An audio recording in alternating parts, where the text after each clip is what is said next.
రాజ్యాంగం విలువేంటో గత 5 ఏళ్లలోనే తెలిసిందని మంత్రి లోకేష్ అన్నారు. సచివాలయంలో నిర్వహించిన 75వ రాజ్యాంగ దినోత్సవ వేడుకల్లో లోకేష్ పాల్గొన్నారు. రాజ్యాంగాన్ని కాపాడాల్సిన బాధ్యత ప్రతి ఒక్క అధికారి, ప్రజాప్రతినిధిపై ఉందని, దానిని అధికారులు సరిగ్గా పాటించకపోవడం వల్లే గత 5 ఏళ్లలో ప్రజలు, రాజకీయ నాయకులు తీవ్ర ఇబ్బందులు పడ్డారని లోకేష్ గుర్తు చేశారు.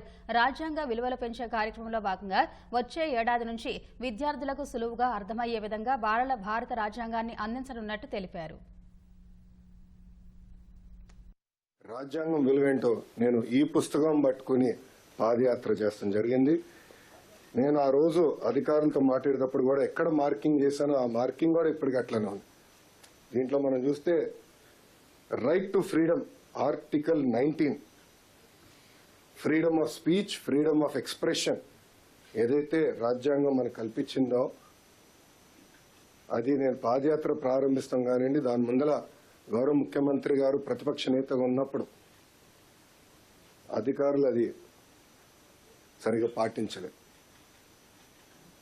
అందుకే ప్రజలు ప్రజాస్వామ్యంలో తీర్పు ఇచ్చారు. రాజ్యాంగాన్ని కాపాడాల్సిన బాధ్యత అధికారులందరిపైన ఉంది, ప్రజాప్రతినిధులపైన కూడా చాలా చాలా ఉంది. అందుకే సార్ దీంట్లో భాగంగా విద్యాశాఖలో మేము వచ్చే సంవత్సరం నుంచి బాలల భారత రాజ్యాంగం ఇవ్వాలని నిర్ణయం తీసుకుంటాం జరిగింది. చదువు పైన బాగా శ్రద్ధ పెడుతున్నాం. మార్కుల మీద పెట్టిన శ్రద్ధ, రెస్పాన్సిబిలిటీస్, అవేర్నెస్ మీద మనం పట్టలేకపోతున్నాం. దానివల్ల సమాజం తీవ్రంగా నష్టపోతుందని మేము భావించి principles of justice, equality and fraternity పెట్టాలని మేము నిర్ణయించుకున్నాం.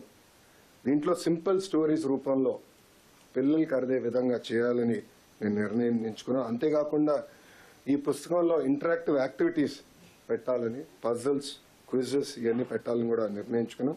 గత 5 సంవత్సరాలు ప్రజలు చాలా ఇబ్బంది పడ్డారు, నష్టపోయారు. మేమందరం కూడా దాంట్లో భాగస్వామ్యమే. ఈ రోజు ఈ రాజ్యాంగాన్ని సమానంగా అందరికి అమలు చేయాలని ఈ సభాముఖంగా అధికారులందరూ నేను కోరుకుంటూ, రాజ్యాంగంలో sir we the people of India అంటారు.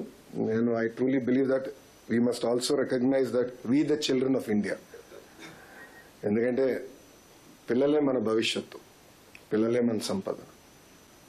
రాబోయే దశాబ్దాలు దేశం అగ్ర దేశంగా ఎదగాలి, నంబర్ 1గా ఎదగాలంటే ఇప్పుడు మన పిల్లలపైన ఆధారపడి ఉంటుంది.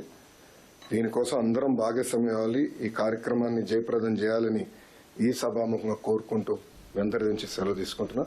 అందరికీ నమస్కారం. జై హింద్.